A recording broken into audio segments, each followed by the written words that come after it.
unfortunately, my YouTube channel has been terminated, is the word that YouTube used, last year, which was a fantastic loss because I'm talking about videos from 2011 and 12. Wow, And Phil. I see a much stronger person in me now, a much more authentic person. And I organised some great astrologers to come and do a second event, and yet we didn't sell as many tickets. So we downsized the event just to me and another top astrologer. And unfortunately, because we didn't sell enough tickets, that astrologer decided that it wasn't feasible for them to show up.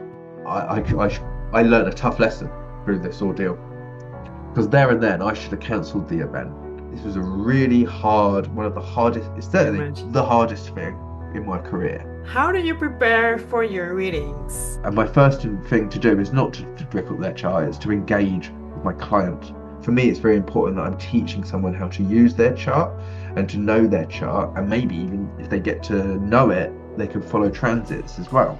So, Phil, what's your biggest dream for your contribution to astrology?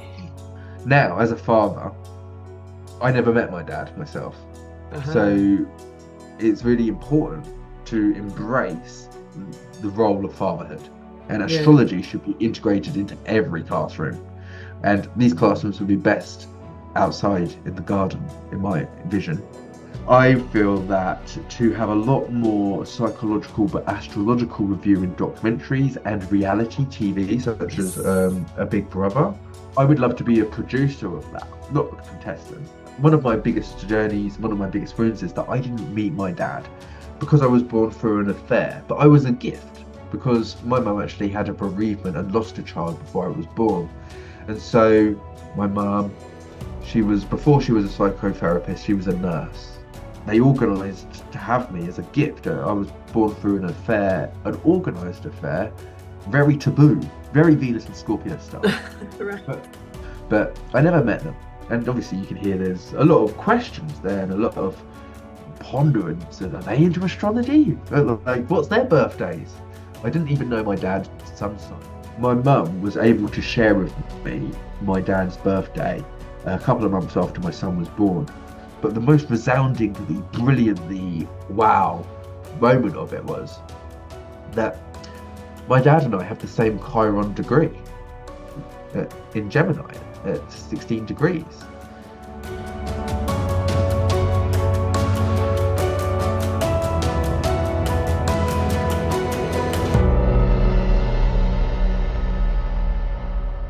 Welcome back to another episode of Backstage Astrology. My name is Mayra Medina, and today I am honored to be with Philip Daniel Miles, and he's a dedicated astrologer whose life's work is deeply intertwined with the celestial arts. Philip, how are you? Thank you for being here. I'm fantastic. Thank you for having me. I'm very grateful to converse and connect. Philip, I was really surprised by this beautiful introduction you give in your website where you are saying that as an astrologer, your life is intertwined with the celestial arts. Can Yes. you explain more about that? Well, the first thing that I begin my day with, which is celestial, is probably putting my socks on. And they are color coded very much if I can find the right ones for the day, and I'm pretty good at that. So today is a Wednesday, and in Spanish that is Mercoles, and in Exact. French it's Mercredi, Right. and so it's Mercury's day, the market day. And so I consider that's the day of trade and exchange, right? It's about creating a bridge from you to I. It's very appropriate that Oh, we conduct this interview and you open right. your bridge from you to me. So yeah. So, I always choose things that are mercurial colored. Sometimes I have to stretch because I'll be like, oh no, I haven't done the washing, so I'll try and find something that fits. But generally, something a bit more sporty, not as sporty as Mars Day though. That's the day before, right? Um, but color orientated, so maybe silver, purple, something more fun on a Mercury day. Whereas Uh, Jueves or Jupiter's Day or Jeudi, I would say that's more of a deep purple or a deep orange because it's the Jupiter colors. You get your pastels on Vendredi or Vienes, which is Venus's day, or Freya's day, and Sabado, Sabbath, Saturn's day is black. Maybe Right. black wool if it's not too hot. Oh, Domingo, interesting. the sun's day, bright yellow. Monday, you wear a white or blue for the moon's day. For the moon. Martes, Mars's day, or what do they call it? Mardi in French. Then I'll be wearing a blue or a deep red again. Interesting. That's a beautiful way to start the day. So, guys, So I yeah, can, that's just the beginning yeah, of it. It's the color orientated, but I match the whole of my actions to do with it too. yeah. So as I said, like on a Mercury day, it would be more communication and writing and mercurial stuff. I'll probably write about Mercury that day, whereas it will go through the week with the trends of the planets, what I'm doing. That's really cool, actually. And this is one of the reasons. I mean, when I first saw you on YouTube like years ago, and you were just talking about astrology in a very fun way. You're always bringing astrology, like an out of the box thinking. How do you do that? It's so nice to have such a different perspective. Can you tell us more about your perspective in regards to astrology? Well, I would say that actually astrology is just fantastic, isn't it? Like it's a motif, it's our chart, it's the days of the week, it's the ability to have context for any situation and circumstance. And I love it. If we talk about it till the cows come home every single day, astrology is brilliant. But when it comes down to frequency, now that's very astrological too. But because I see that temperament and harmonics and energy is all derived and seen through astrology. But coming to the very center, coming to the heart, coming to really being able to lift ourselves up, that is some like going to the well, the eternal well that's within ourselves, or the fountain of youth, whatever it is that spark of, as you said, charisma. I don't know what it is. The French call it je ne sais quoi. But the point it's about really finding where you're enjoying yourself. Where's that spark of I am? Because that spark of I am is joy. And if so, it can be a harder day, it can be a heavier moment, and it can be really a reach to bring that fortitude out, that gusto, that happiness. But the way I see it is someone who was myself making videos every day on YouTube. I had a YouTube channel where I would do Mhm. one video walking around, talking on my phone, Yes. doing uplifting, heartfelt messages. Yeah. And I do another video like this where we're set formally, maybe an interview, maybe talking about astrology. But the ones that I would do walking around talking on my phone out in public, I would find that would shoot. I would be saying things that would uplift people, the audience. Yeah. It's uplifting me. I'm talking to me. I'm boosting myself up, knowing that if I'm lifting my spirits, then somebody else is going to be connecting with that. Oh, well, it works. I mean, at least for me, it worked when I saw you. So that's beautiful. Tell us more about your approach to astrology. Which type of astrology do you do? What's your favorite branch of astrology? Well, I feel that after studying very different angles from different astrologers, different types of books, Mhm. I think good advice for someone who's just starting astrology is to get a book of each subject. And so, firstly, you get your beginner's book, learn about the signs, learn about the planets, learn some basics. But then you might want to get a book that focuses just on planets, one that just on houses, one Mm. that's just on aspects, Mhm. and go through each segment like that until you've built your knowledge base on each of the criterias and you've got a good template. And Mhm. then you can Mhm. branch out even further and you look at more techniques like maybe the Hellenistic astrology, Mhm. evolutionary astrology. Maybe you're looking in the psychological department. Maybe you're looking in the more of mundane astrology happenings. And then you find what resonates with you. And you might find that there's different parts that resonate in different ways. Like I really love a technique book, but I really love a psychological book. And I Mhm. think that once you get both, obviously then you're able to apply your craft in different ways. So I really appreciate the Hellenistic template and use whole house signs because I like the roots going back to Mesopotamia, Hmm. which is like the cradle of humanity, many say, or certainly of civilization, which used astrology. I feel that many of the civilizations used astrology, and it's just through recent centuries, since the world has become more corporate, which is really derived through potentially religious conquering and like stuff like this coming down through patriarchal societies. They cancelled out a lot of the astrological heritage. For Yeah. instance, like I know that Britannia was taken over first. We were taken over before we became conquerors, us British people.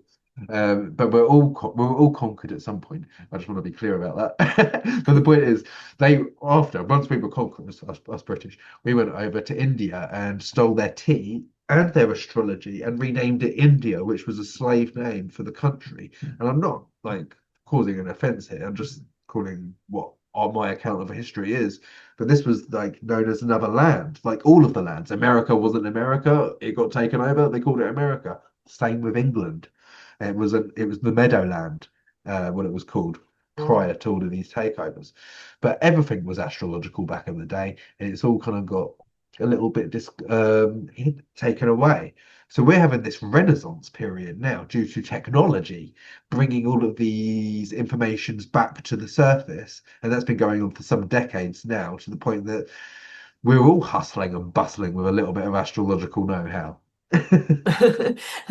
So how long have you been doing astrology? I think quite a while from what I read on your website.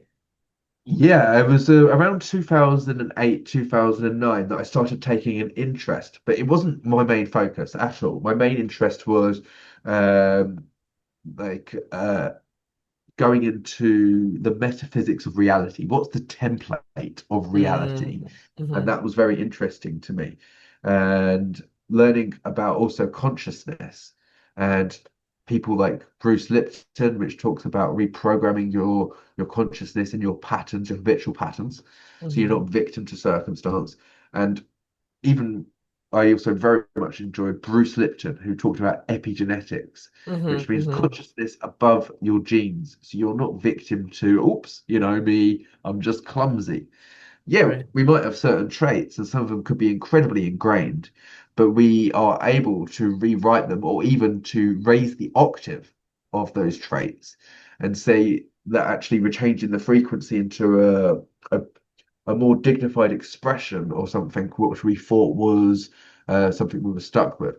And so basically, you're able I think takes 21 days to reiterate and to reprogram what Hmm. is a story held in a cell. Wow. Story is funny, isn't it? Because it's power stored in our cellular membrane, and Hmm. that's what Hmm. makes us up. We wake up every day, though, dragging in the old stories. So we have to remind ourselves who we are, what we've done, all the different things we've achieved and accomplished. Because we Yeah. might have the same grumbles or chatter that we might have woke up with when we were a teenager or something like that. Yeah. But It's yet so we're in interesting. our 50s, 60s, and we're still having to remind ourselves, well, I'm a gold medalist. I've accomplished that. I've raised this many children. I'm a grandparent now, and yet I still have to remind myself of all the achievements and accomplishments because the grumbles still come in, and that's part of the human nature. Amazing. Thank you for sharing that. And yeah, Bruce Lipton, I recommend this, his books to anyone. I think it's so interesting and So it's funny. It was like it was those explorations which brought me to astrology eventually, and I started a YouTube channel because of a passion of that type of consciousness. yeah.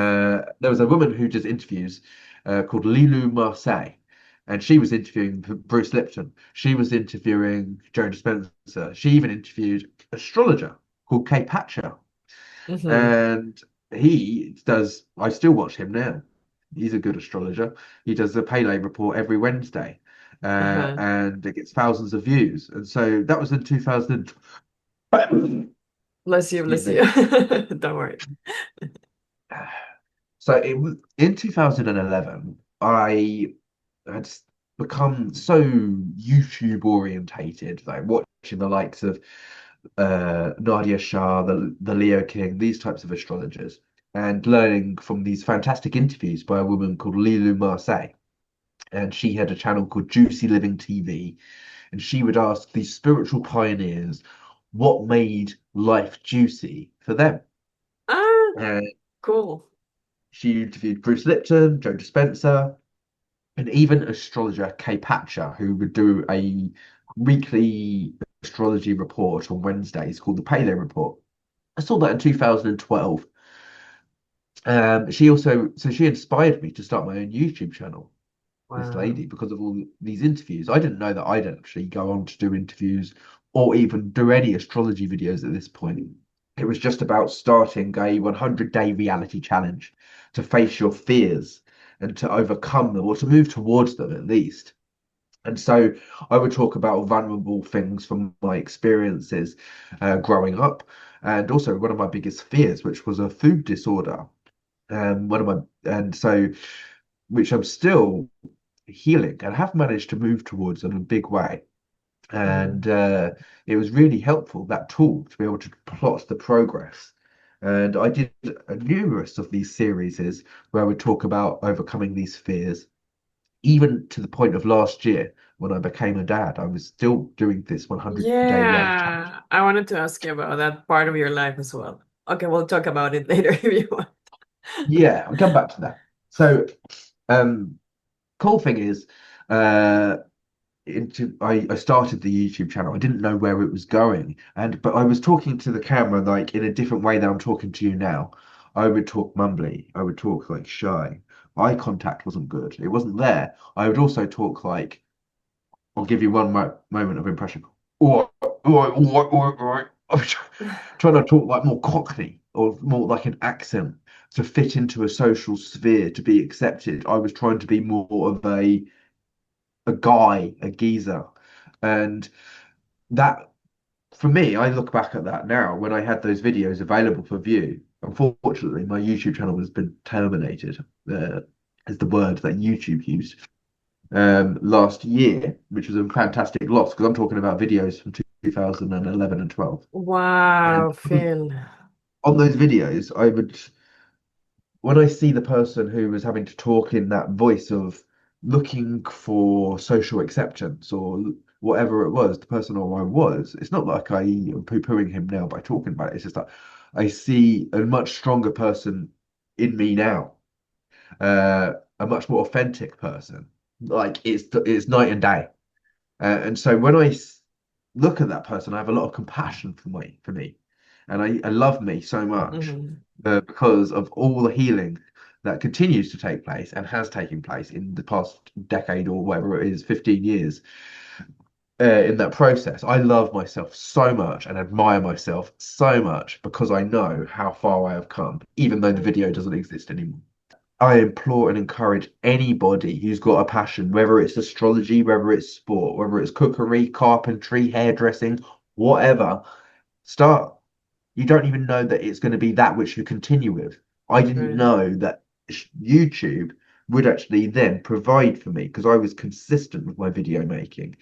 By 2012, I made my first horoscope and I was so Mm. nervous. I didn't want to do it and be told you can't call yourself an astrologer because I wanted to be, top doing a good job at reading this chart. And so I held Mhm. back from doing it, but I did do it. And that was, over a decade ago. And I consistently went on to do it and practice learning my craft. By 2015, I started making new moon and full moon videos, and I did my Mhm. first readings for clients. I did two readings that year for clients that paid me to do the readings. One of them's an astrologer these days, one of these clients. And so you don't know who you're meeting when you first start, but the fact that you start gets the ball rolling. The next year I went on and I probably did about 10 readings. The next year I went on and I did 100 readings because I got a fantastic opportunity by 2017 to work with Lada Duncheva, a Yeah. masterful astrologer from Bulgaria. So another person who I'd watched for many years on YouTube by that point. I was very fortunate to get the Yeah. opportunity, because I just sent an email to Lada and I said, hey, I would love to work with you. And I poured my heart out and I said, this is what I'd like to do. And she responded and gave me an interview. And that was very fortunate because I think she received hundreds of those types of letters. And she said it was because of my fixed stars that my chart just jumped to the top. And so I was very grateful for that. And she was very passionate about talking about my chart with me in my interview and the fixed stars that I have on my moon and my sun. And so that was very cool. Wow, that's the story behind. That's how I found you also. So yeah, that was really cool. Oh wow, I was okay, so okay. nervous that though, like my first videos with Lada, like I sweat my t-shirt through. So I had thousands of viewers all of a sudden listening to me talk about astrology from basically one or two that I had on my YouTube channel before. So it was a birth of fire, but I really loved the experience of being Yeah. able to share. I think if you got when you're doing something, the best way to do it is to be out of your depth with the Mm-hmm. situation, Mm-hmm. because Mm-hmm. although you might splutter and sink a little bit, but you're going to learn to swim really well. And Yeah. I really enjoyed that experience of working with Lada, and that gave me the opportunity to meet so many other astrologers and I've Yeah. interviewed over 100 fellow astrologers on YouTube, which was a great thing. And this became the backbone of my livelihood. Although I didn't know it was going to provide for me for a few years, I was still living with my mum very humbly.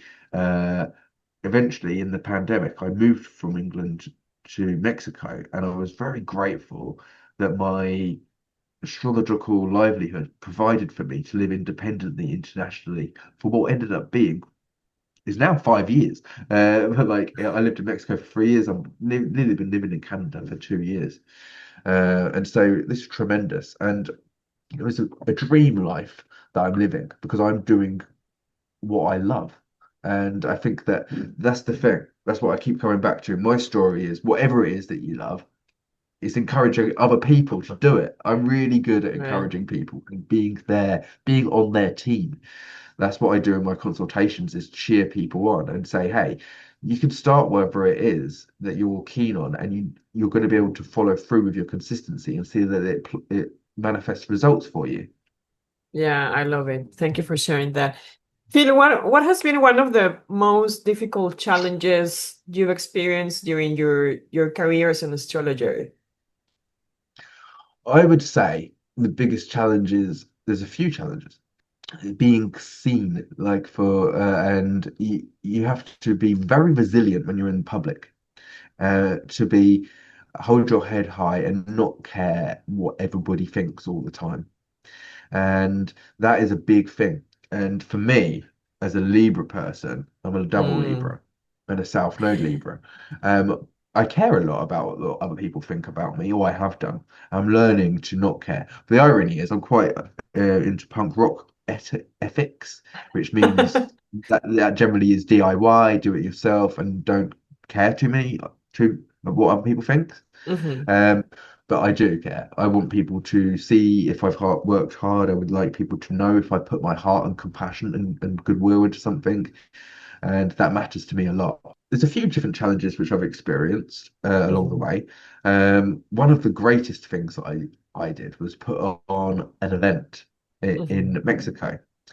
It Mm. actually was with Kay Patcher, who I ended up seeing interviewed back in 2012. The funny thing is, good story, in 2020, I was very fortunate to be asked to do the Christmas special for the Astrology Hub. This is one of my best subjects on astrology, and that is Ah, the Saturn, Jupiter, and Pluto triple conjunction in Capricorn we had in 2020. Did you know that was the first time that they had all been in Capricorn for 735 years since the year yeah, yeah. 1284? Oh, you were in That's that three whole ceremony. Pluto cycle. Well, I was just talking about the significance of this because in 1284 there was an Ah, eclipse like what we had in 2020, yes. but it was Mhm. a South Node eclipse in Capricorn, and we had a North Node eclipse in Capricorn in Right. 2020. So my big point is that when in 1284, 735 years ago, there was this. powerful direction of fastening people into a box, Capricorn, religious box, a dogmatic box, or whatever box. Just don't look inside of you, look, box. Because self-notice and Cancer, that's how you feel inside. If you have a conversation with something inside of you, you can be persecuted for being demonic or mad or whatever story or guilt or shame the society wanted to put onto you. But obviously, we've learned to grow through centuries of that, and we've Right. opened through the squeeze. I'd say, as a collective, we're not victim to circumstance. We've benefited through the journey, and now we're much more conscious and coherent of who we are and what we are able to do and what society can be changed to be. And so this is an empowering time. This is the greatest time to be alive. This is the Yeah. most exciting time. And many of the mythologies are connected to that as well, with the Pied Piper of Hamelin, you know, all of these false leaders, these mediocrities, these storytellers. The greatest storyteller is you watching this video. Each and every one of us are the greatest storyteller of our Right. own lives. And it's important that we tell our story rather than someone else's. So anyway, I was going to do that interview for the Astrology Hub, and I ended up showing up an hour late. They give us a Zoom link, just how we connected here to record this video, and I clicked it an hour early. And so I showed up, and Amanda from the Astrology Hub was interviewing Kay Patcher, this legendary astrologer who I'd been watching, but at this point, for about 8 years. At that point, and I just said, "Oh, excuse me," I was so embarrassed because I was like, barging into their interview space, and I said, "Excuse me, Amanda, I didn't realise it was time zone an hour early." She's like, "It's fine, see you in an hour," and I said, "I would be very foolish of me not to say, excuse me, Kay Patcher, you're a hero of mine. Can I interview you for my YouTube channel?" I'd interviewed about 100 astrologers by this point, so Wow.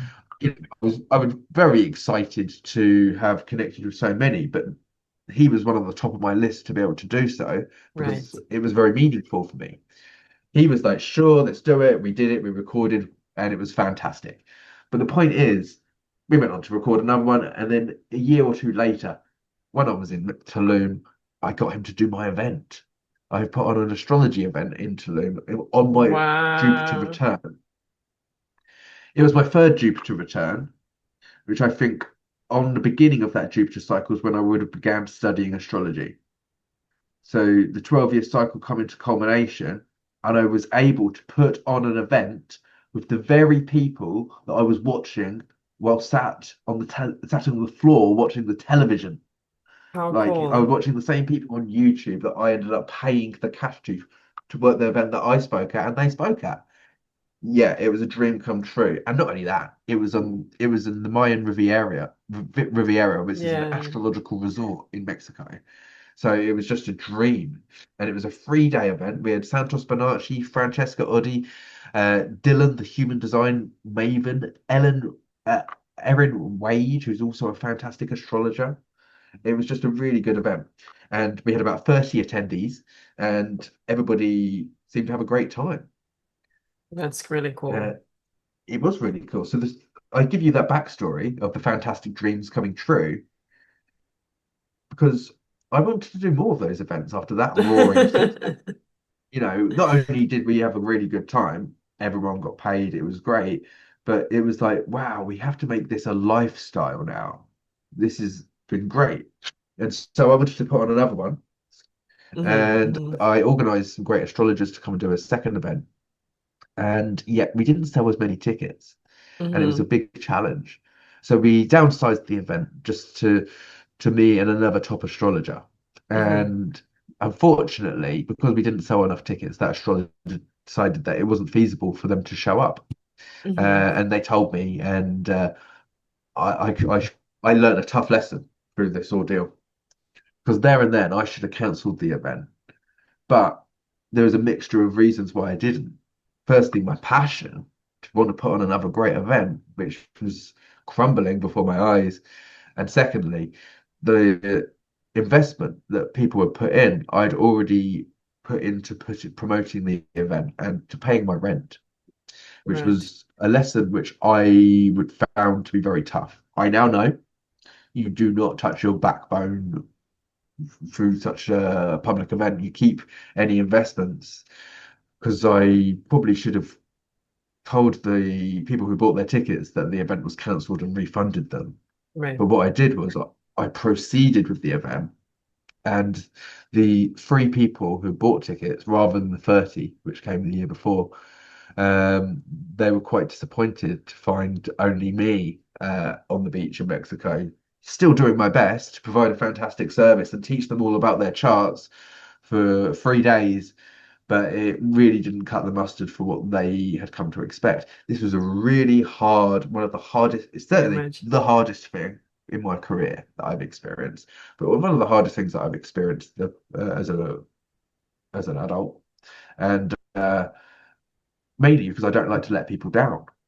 And I would like, it's not just for being celebrated, but it's also not wanting to disappoint people. Right. And so what I've learned is some things can go grueling and some things can be unexpected, and yet you have to fail sometimes Yeah. because they pave the road to success. I am going to put on more events.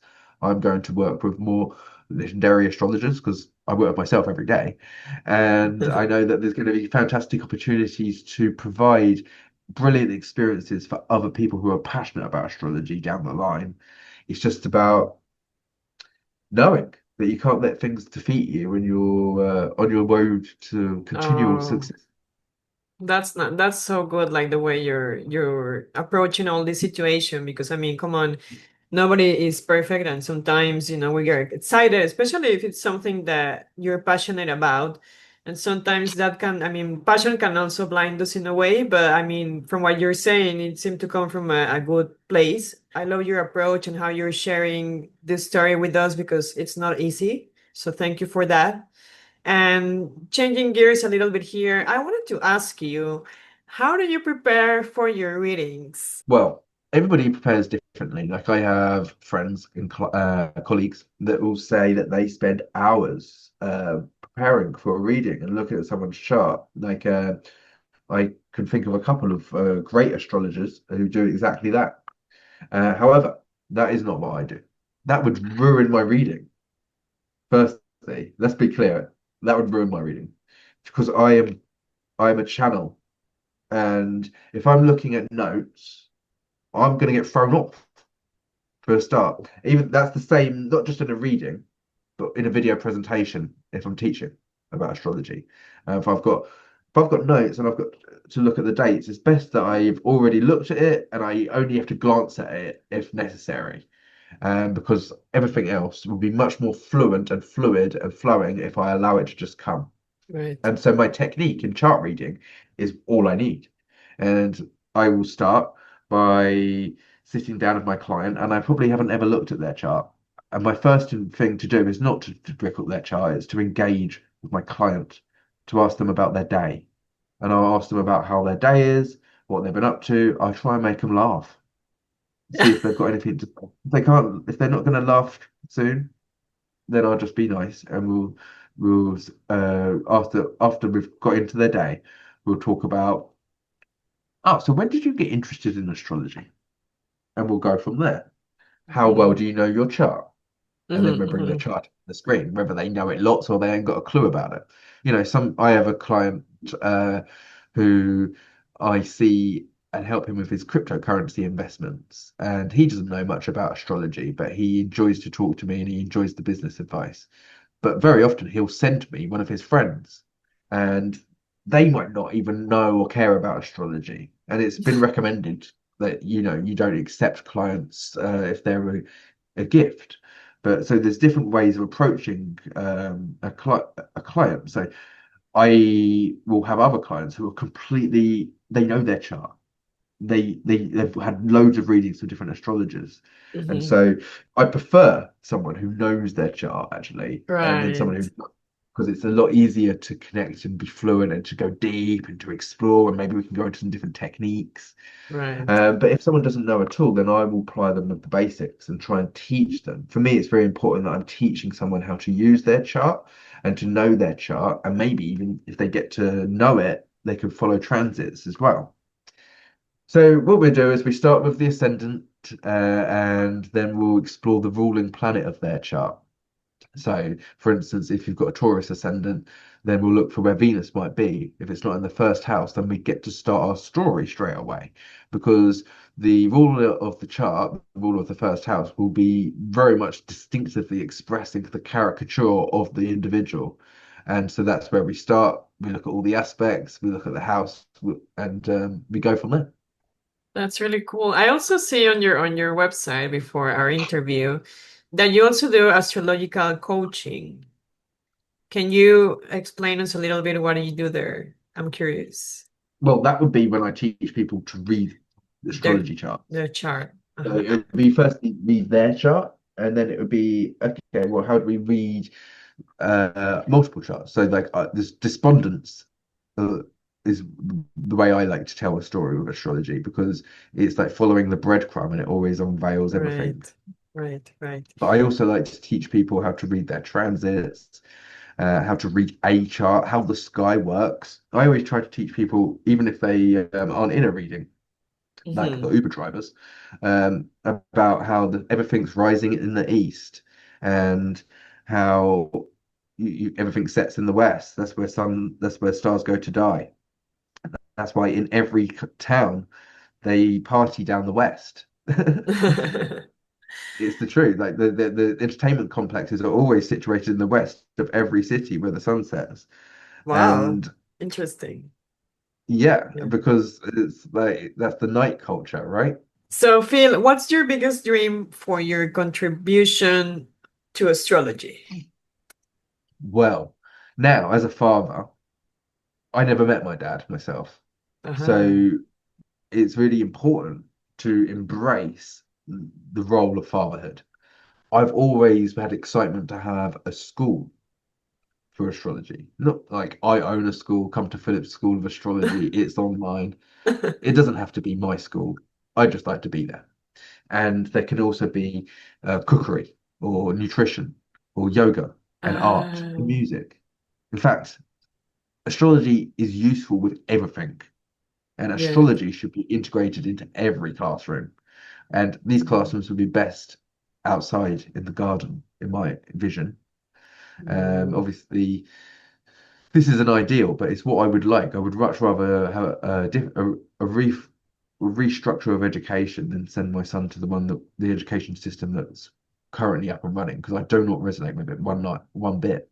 And Yeah. so to basically self-organize and connect with other people who've got the ability to share consciously and keep conscious communication, talking about learning about frequency. Mm. Frequency is tone. If we talk about the magic of Gemini, going back to this, then it's it's the pitch, the frequency pitch, that creates the whole picture. Like, if I'm full of doubt, or when I was talking a minute ago about that failed experience, Yeah. like I wasn't talking as with so much amplitude, but you heard Right. also that I was able to turn the story into a positive, because frequency is all about the does it lay flat, or is it a resounding Right. vibrational frequency which has got a whole lot of amplitude to it. And so it's important that we learn about our communication with other people. Like, how are we communicating with other people? Are we coming across with openness and love, or are we coming across as sarcastic and closed and disgruntled? Because That's it's all here amazing. Yeah. Yeah, I in agree the with audience. you. Yeah, I also And so I think think astrology needs to come into the classroom somehow, or in the school at least, along with yoga and like financial, kind of like education for kids, I mean, and it would be awesome also if astrology could also be part of that curriculum, in a way. But that's very close to the yeah. vision I have. But in the entertainment world, I would love to be much more, maybe, I've learned you don't sell yourself short, but you've got to go to the very top with your ambitions.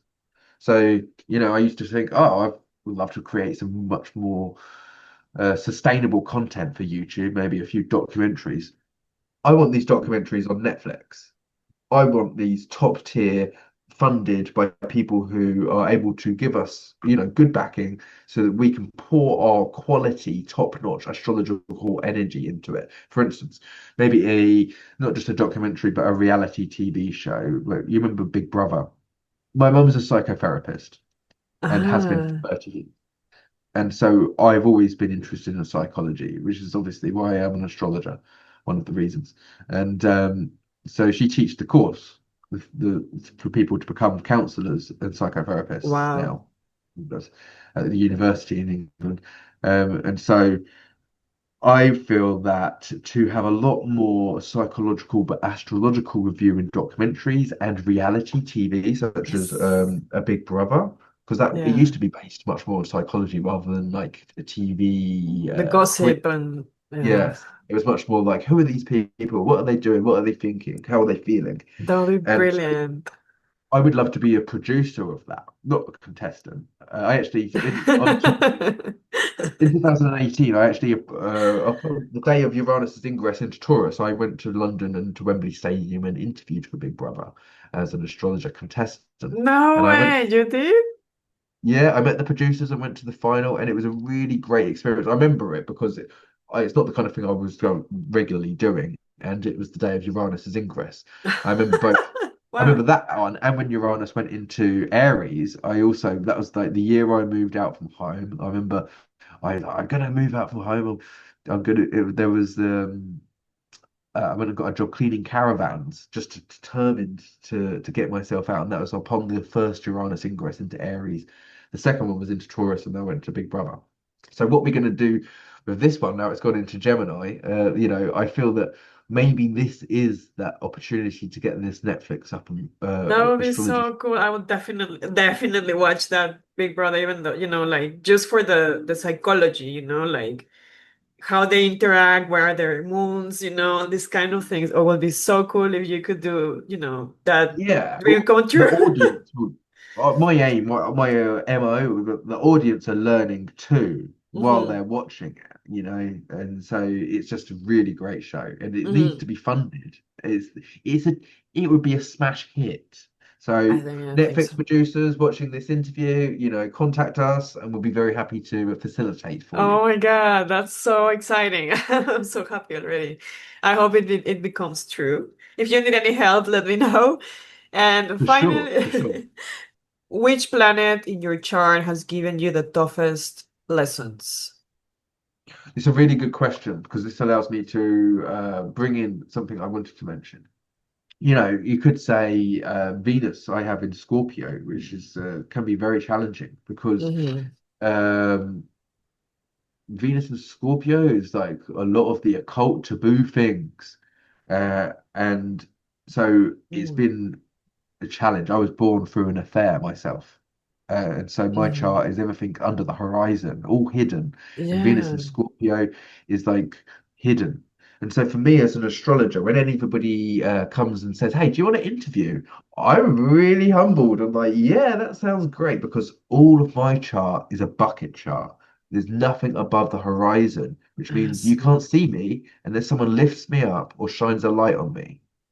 It's really Mm. important, which is why it's so grateful that I got the opportunities that I have done along the way, because otherwise I might not have ever been seen or recognized by anybody. And so it always means a lot. I'm very grateful. So that's always Wow. been a challenge. So if that's the case, the top of my horizon, to answer your question, because I'm not going to say Mhm. Venus, is Chiron. And Chiron and Lilith I have on the top of the horizon. Mhm, mhm. And Chiron's my only planet I've got retrograde in my chart. And Nice. Chiron's retrograde for half the year. So I imagine for 5 months of the year. So I imagine a lot of people have born with Chiron retrograde. Mhm. I've got it in Gemini, which is all about communication, which is actually my special subject. I'm a good communicator, but however, like sometimes you can feel like I could stutter, like I could be challenged by communication. I think that most people can get shy and stutter, but communication could be challenging, or even being so wise, having so much knowledge being so astrologically sound is challenging for me because not everybody can digest a little bit of astrology, let alone a whole lot like what I've got to share.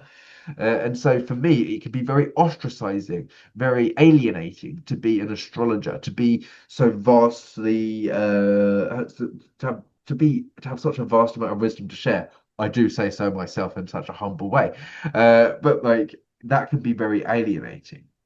So Chiron's been Wow. challenging in that way. But what I've learned as a gift through my Chiron this past year is that one of my biggest journeys, one of my biggest wounds is that I didn't meet my dad because I was born through an affair, but I was a gift because my mum actually had a bereavement and lost a child before I was born. And so my mum, before she was a psychotherapist, she was a nurse.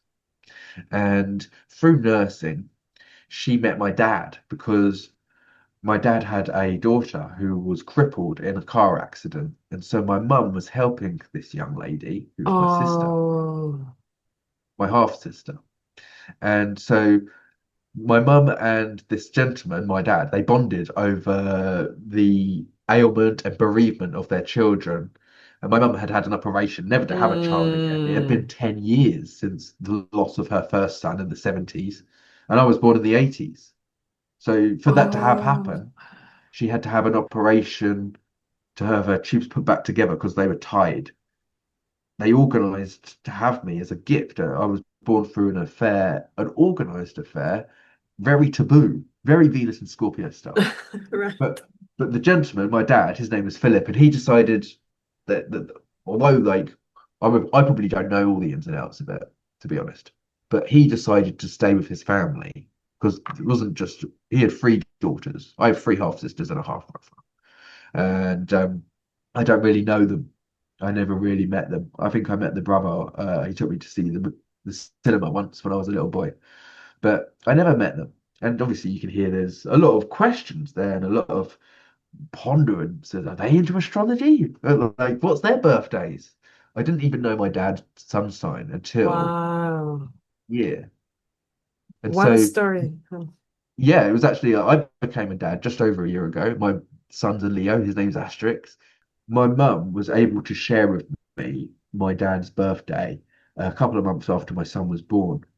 And so I was able to see he's got Mars in Sagittarius and he's a Scorpio and a couple of other things, uh, which was very interesting. I haven't really spent too much time delving into it, but the most resoundingly, brilliantly wow moment of it was that my dad and I have the same Chiron degree in Gemini at 16 degrees.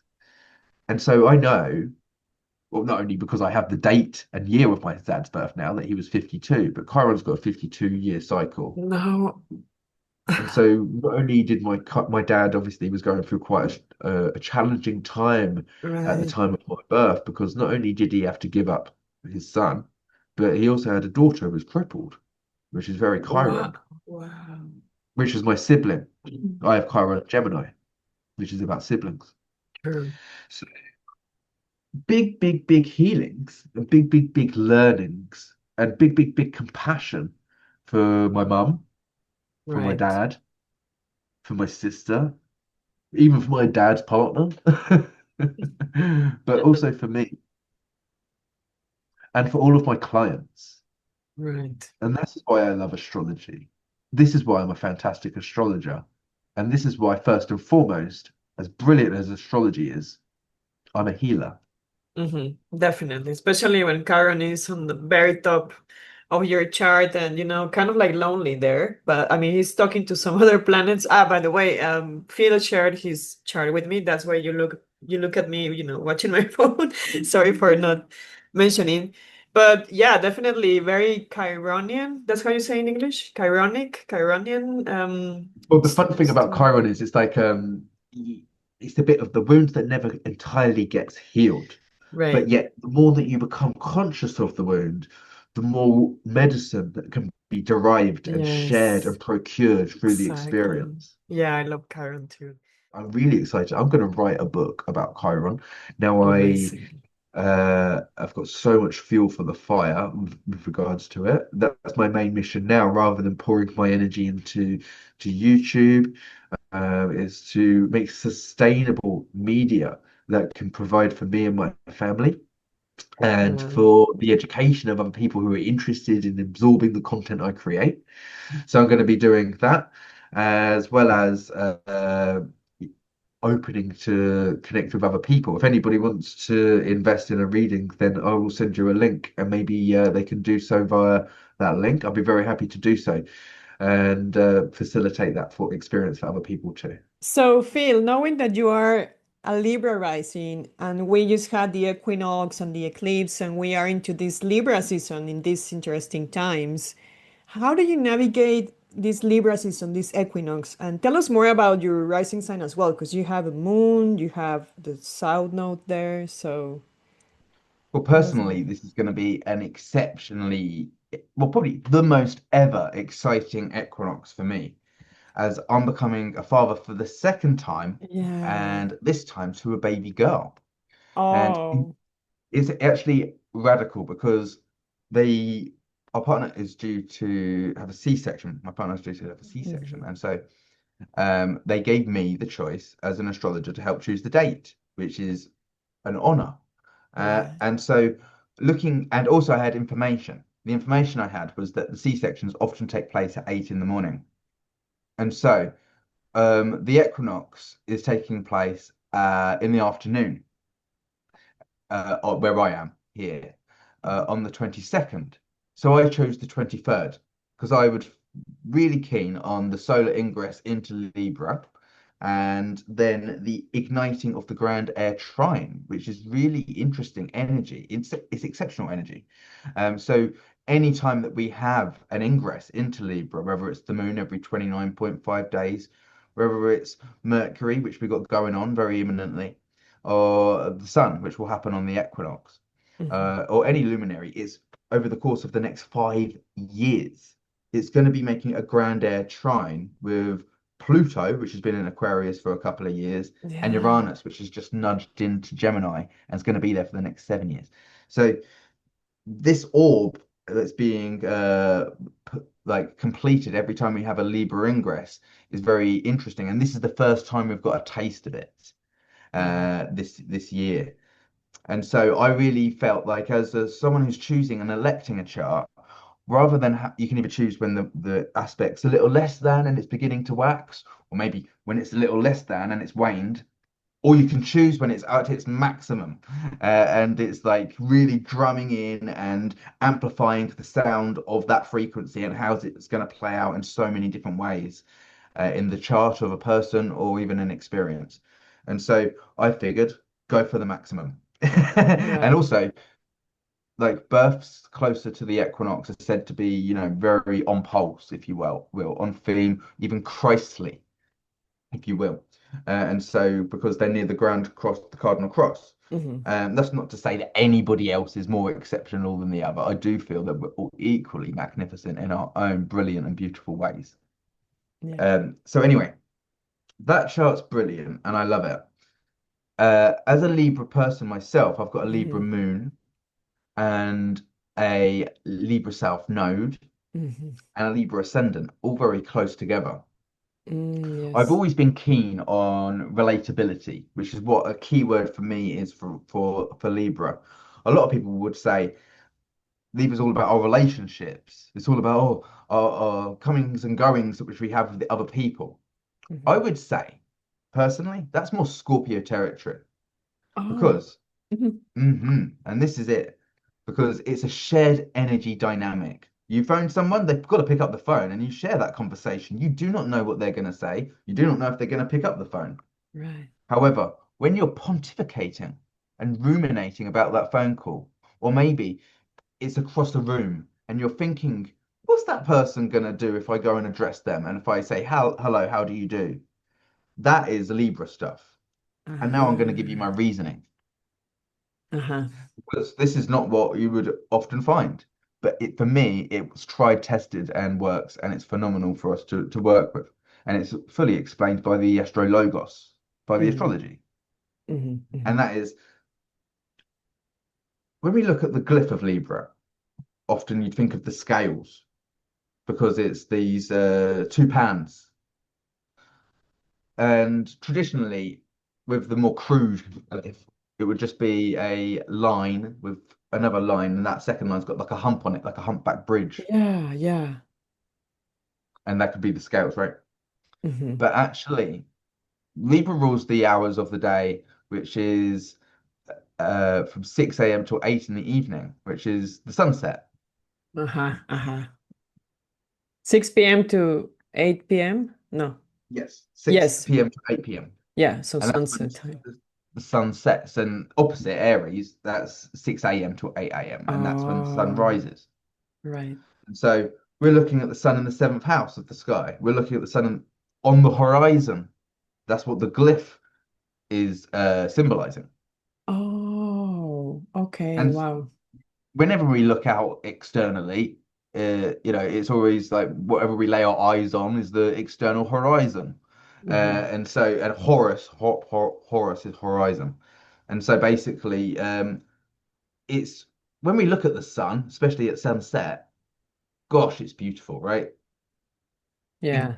it encapsulates the finest beauty. Sometimes you spend it with someone, sometimes you spend it on your own, Yeah, true.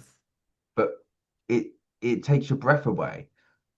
But when you're there looking at the sunset, you're not often thinking, goodness me, glorious ball of fire or glorious portal of love. We're thinking about our day. We're thinking about our relationship to whatever's important to us in those moments. And often it's Oh really man. healing Yeah. and dissolving. It's not always on the surface level how things are, how beautiful things are. Yeah. It's about our depth of perception. And that's what Libra is. It's the depth of our perception. And that's why it's about the scales. How heavy does our perception, what weight does it carry? Are we carrying judgments with ourselves, into the eyes of others, or are we casting them upon others? Hmm. Because really, it's all lays at our own feet, does the shadow. And so for me, that's the depth of Libra. That's the beauty of Libra. And that's why it's ruled by Venus. Right. So would you consider yourself like a very Venusian person, or do you have another archetype that you are more, feel more personal with? I would say that we're all a good splattering. I'd say Uh-huh. that we have different areas which are certainly concentrated in different aspects. I'm very Hmm. Venetian, but my Venus is in Scorpio, which is Mars's sign. However, that is Ah, the second house, which is the kind of Venetian energy. yes. So my work as an occultist, as an astrologer, supports my self-identity. It's who I am. But I'm also a family man because I've got the moon in the first house. Uh-huh. Ah, But wow. Okay.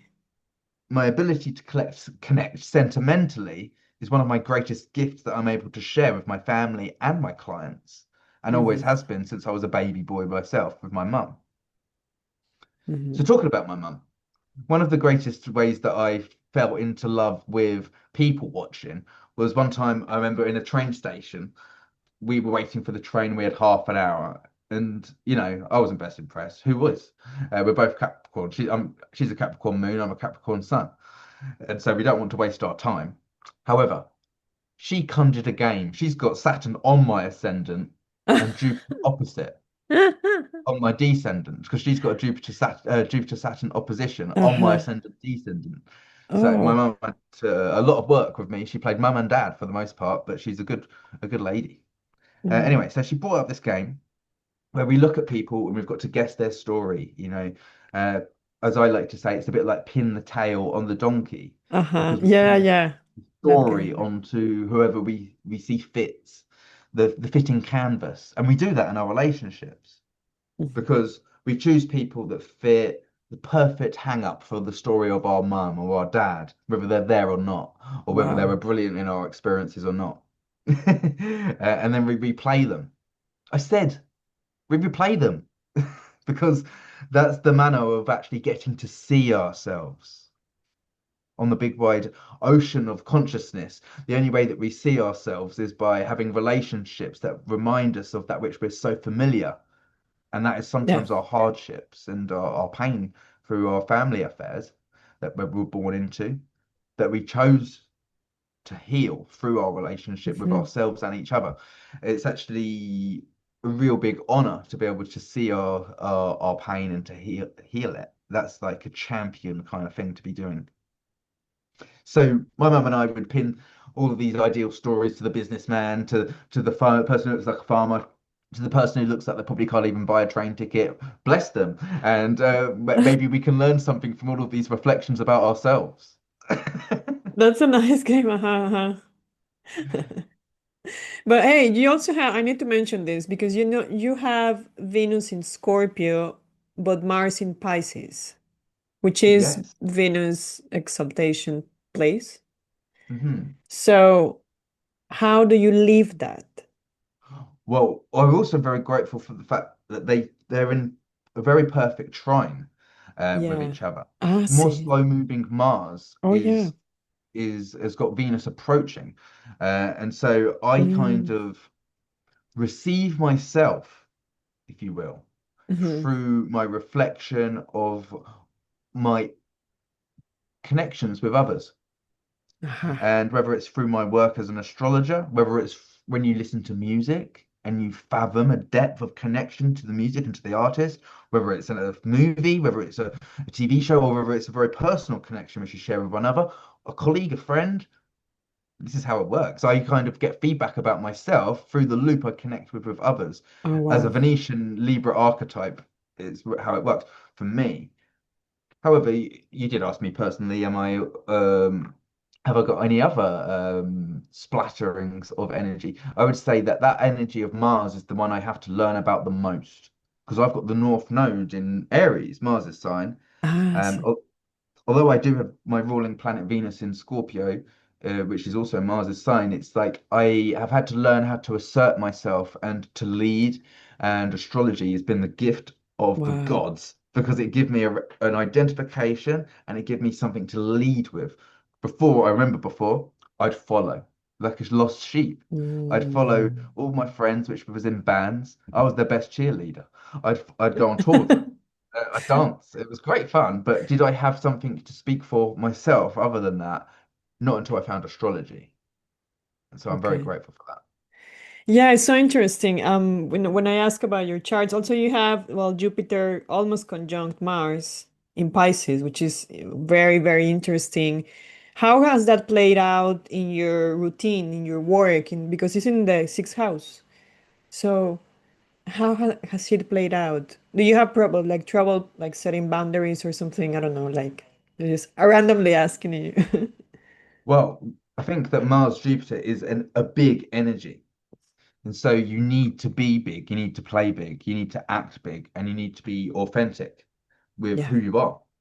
And so that means being absolute in everything, in your conviction, in your authenticity, in who you are, whether Hmm. you're an astrologer, whether you're a therapist, whether you're a plant medicine guru, whether you're a sexual healer, whether you're a family man, whether you're a yogi, whether you're a musician, you've got to be absolute in who you are. And Uh-huh. so that's who I am. Hmm. I have a really powerful consistency. One of my great colleagues, Erin Wage, she's an astrologer. She worked my retreat I put on with Santos Bonacci and Kay Patcher and Francesca Ah, Oddi back in 2002. She said I'm the most consistent astrologer she's ever seen because it's been over a decade that I could put out work pretty much every day, whether hmm. it's YouTube videos, whether it's writing on social media. That's Jupiter, Yeah, Mars, in the sixth house. It's the consistent, consistency. prolific dedication and devotion to my craft. Whether I'm receiving clients or not, I show up and share this information that only a small splattering of people are able to receive because it's Christ consciousness. I'm born a couple of days after the solstice, just like my daughter's going to be born on the equinox. Yeah. And so I activate that cardinal cross. And when I bring through that consciousness, I'm not just talking about astrology. I'm talking about pure love from the heart, and I'm talking about pure love from our most sacred parts, our shadows, the ones that we're here to heal with love, absolutely. Wow. And people know that if they know me. And if they don't, you can book a reading with me via the link which will be shared in this video. I'm Yeah. actually doing a special offer. It's $150 and it's 1 hour. So you get a full natal chart reading for about 45, 45 minutes. I often go over. So it's these hours. they're a little bit longer.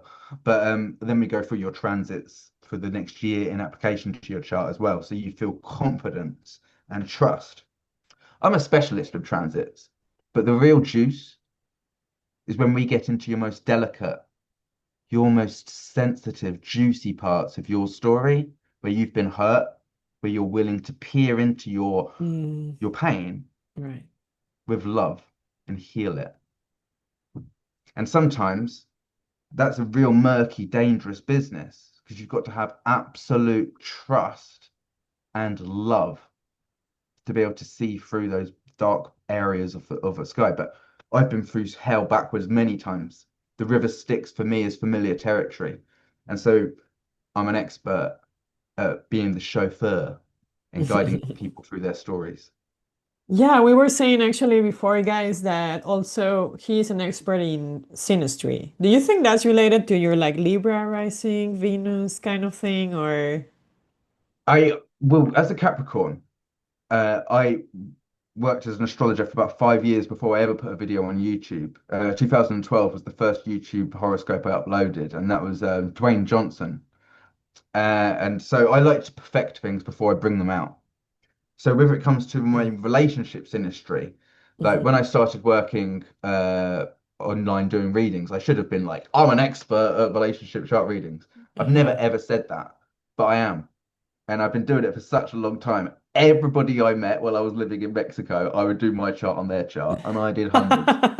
But when it comes down to clients, this is the most valuable thing you can do is chart election when it comes and synastry relationship charts. There's two different Mhm. ways you can do a relationship chart. You can even choose a midpoint chart where Mm, you get a midpoint of your positions.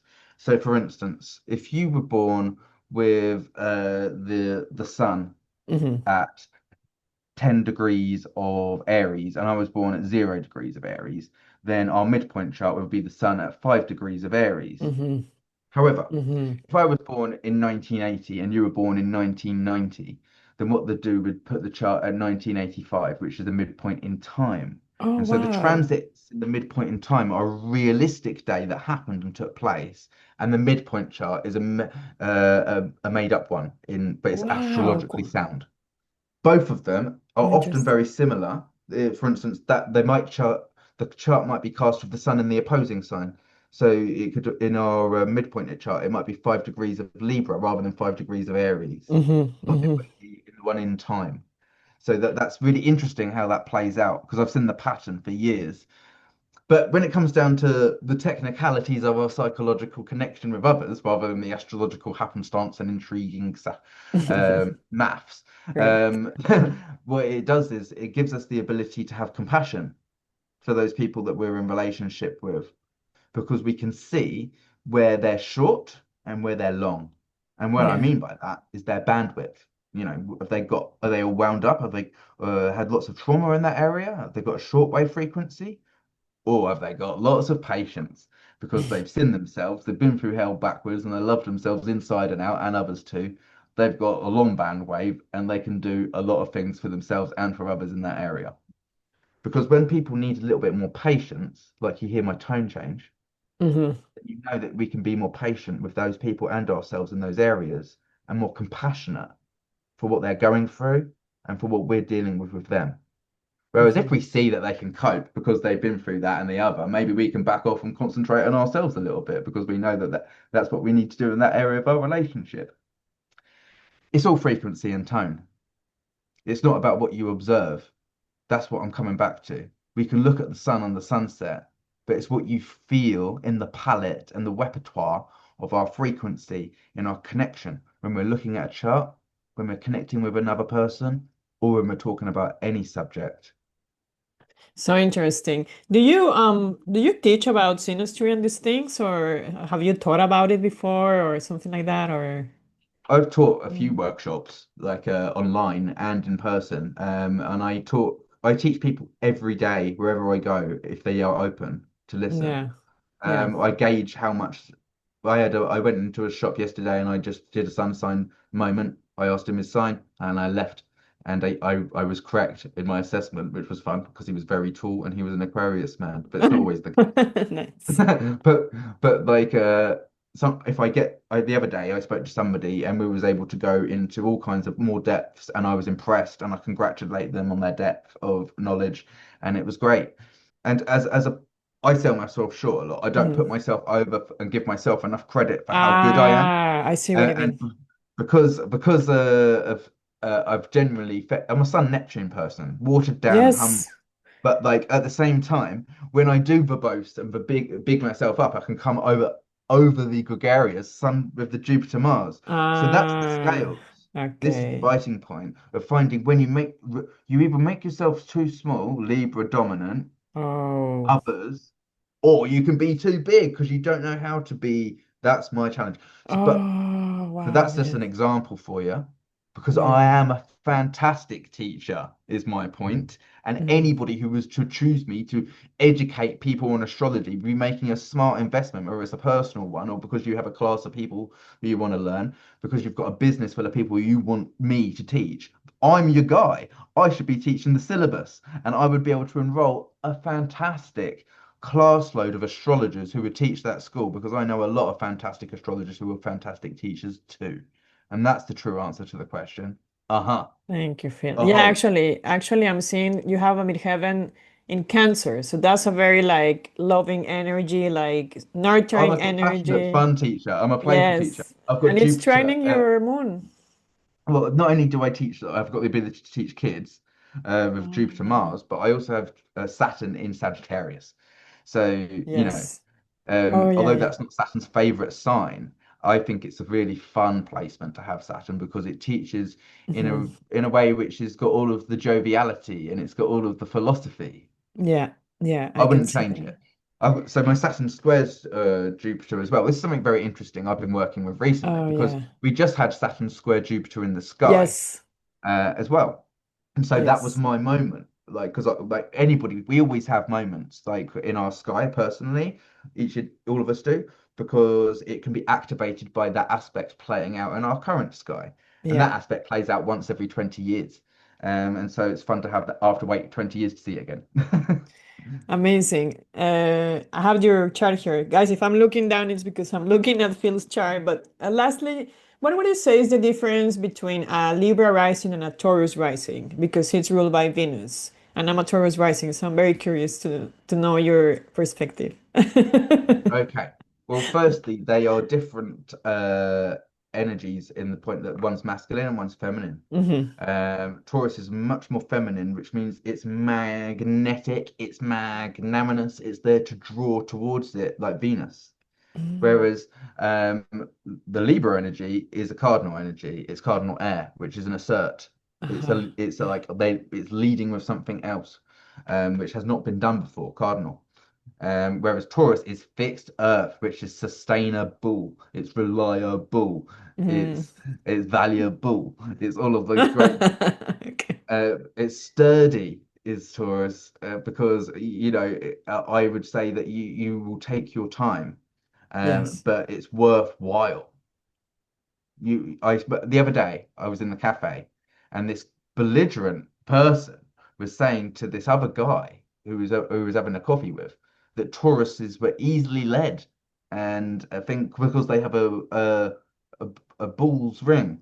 This guy didn't know what he was talking about at all, and I said when this other guy got on the phone, I said, by the way, Taurus is the most valuable, blah, blah, blah, it's reliable. If you get something done by a Taurus person, you know you're going to get it done well because they put the time and effort to learn their craft methodically and consistently repeat it to the point that they know that the standard is going to be top tier. Hmm. That's Yeah. Taurus. Oh, Like I wow. see That's, your yeah. video content you're creating, these videos, you're putting them out really nicely done in a Oh. consistent way that produced very nicely with lots of time and effort put into it, and it shows because it's quality, and that's Taurus. Oh, thank you. Well, I think it's a blessing and a curse at the same time, because I'm like, why do I need, like, I have this need for that it needs to look good, like I see other content and I'm like, it doesn't need to look really good. But if something it doesn't look good, I just need to like either I don't publish it, or and I think it's like a course, like in that sense, because I don't know how to get rid of that. You know what I mean? Like with time, I try to be more like, yeah, like, like let it go. But yeah, there is this thing of like, no, it needs to be good and Well, uh, I would say this is I'll give you this a Taurus thing and my advice. So firstly, my advice, then the Taurus thing. My advice is yes, for me, I personally, I made content for a long time and lost it, which was a crying shame to feel. yeah. But I also use it as motivation. I actually just started a brand new YouTube channel this past week. 5 subscribers I've got now. Just Mm, started it, but I'm uploading old content that I have saved and found and excavated from the internet, as well as making new videos too. But I did have over 2,000 videos and over 7,000 subscribers and lost it. So it's the way. But before I lost it, I was just put it out and move on to the next one and put it out and move on to the next one. And some of yes, them I'd take more pride over. Some of them I didn't make thumbnails for years, and I didn't change my background and touch it up for a long time. But and still sometimes now you just got to do what you can with what you've got. Like I just had to pile kids out the door 2 seconds before we got on the line. Have I prepared and sat down? No, I was feeding my son before we spoke. But it's right. okay because of the passion comes through. The point is that when I look back at those videos before they was lost, I would be able to see the growth. And I'd see, oh yeah, I am making that little bit of more of a change of my presentation or my vocabulary or my ability to share it in different ways. And it's not so much for me about what we put down, it's about getting it done and looking back and seeing, wow, I've grown. I did that. And I'm amazingly proud of that person back then who didn't have the ability to be proud of themselves in the way Yeah, that I am for them now. And it allows us to hold that frequency in this yeah, moment, in this current. So you can obviously go back now and look back at the first few videos you put out and see how you've altered and improved in small ways already, and you can be yeah, more proud of your work. And even we can look back and be critical and laugh and at the old person too. But mm, we that's the practice of softening and healing and accepting. So I would say that's my accept the way I would deal it. The Taurus medicine is you lay a golden brick every single day, and you don't know how many golden bricks you laid because you just keep laying them every day. Every day, you oh know that actually wow, the first day you did the cement, it wasn't as good as the second, nor the 10th, nor the 100th, nor the 1,000th. 10,000 down the line, you're going to be doing the recognizing you've built a temple of golden bricks, and you can get into that temple and reside. And so that's the oh magnificence wow, of that's like such a consistent. nice, thanks for sharing that. That's such a nice reflection of reflection, yeah, of Venus in Taurus, like Taurus rising this side of Venus, so thank you. We love an allegory. We do. Phil, I know you have to go, but it's been such a pleasure. Thank you for sharing your thoughts and your wisdom. And guys, Phil is in YouTube, on YouTube, you say? On YouTube? I will give you the link to my new YouTube Yeah, channel. because And people were if anyone wants asking. to invest in a reading, I have limited availability as a father of four in this Yes. household now. However, I always have time for astrology, Yes, and Billy, yeah, he um, has. it would be great to connect with Yeah. So people. I don't know But if you knew that in the you interviewed Steve Jobs, and in the yes, comments, people were asking what happened to you. I don't know if you read the comments, and they're I like, I did. I can saw find some it on lovely YouTube. comments. It Yeah. was I So didn't have a place to send when Steve put that interview out. I was in between YouTube channels because unfortunately they ah, said that they will always remove my YouTube channel now. It was terminated, and it sucks because I, as I said, was contributing medicine. I've had people write to me that I didn't even know who they were that didn't buy a reading, but they said your okay. videos saved my life, like more than one occasion over the I years. see. And I was myself, it's give me something to do. It saved my life I having see. this. I see that. Yeah, okay. But now, guys, he's on Instagram for sure. That's how I reconnect with him. And YouTube coming soon. Let's, for I people that love are, sharing yeah, astrology. people are asking about you. Yeah. I love making videos. I'm very grateful that all of these people remember me Yes. from the years of contributions because actually, the Yes. funny thing is, this is we can close on this. No matter how consistent you are, whether you're Pamela Anderson who we watched a documentary on recently on Netflix. Really interesting to watch these Yeah. documentaries, especially when people have been celebs for over a Saturn cycle. It's great. I Yeah. recommend that because you can look at when there were stars in the 80s or 90s and how when Saturn's coming back around, they're getting their second burst. But the Oh. point is, if you've done something spectacular, which we all do, we all move on and do something maybe a little bit more mundane or heavier that requires a little bit more attention. I'm Hmm. not saying being a dad is a heavy, mundane thing, but it brings you down to earth because you've got to be there every day doing in the grind, doing things. Whereas my lifestyle before was making videos, singing songs, dancing, going to the beach. And I still tried to get all of that in. It's just there's no beaches around here, I tell you. Right. But the point, my point is, you forget about the brilliant things you've done when you move on and have to do something else sometimes. Yeah. And so you have to do your affirmation journal to remind you or something like that. But when people come along on YouTube and say, I remember you, you did all these great things, Yeah. then you're like, Yeah. oh, yeah, that's who I am. I'm an astrologer. I've been doing that for almost 2 decades now, and I'm really grateful for the opportunity to continue to do it. So thank you for Exactly. remembering me. So thank you. Oh no, come on, please. I always actually I was one of those people who wonder what happened to you. And now, I started like, what was his last name? Philippe. And I found you, and I'm like, okay, yeah, he's still there. So yeah. Thank you so Well, I'm going to much, be Phil. uploading every day on my new channel the different videos which I've managed to get, and we'll continue making videos for as long as possible, as well as teaching Yeah. local groups, creating schools with an astrological syllabus and all kinds of things. We'll stay Yeah. connected, and we shall thrive.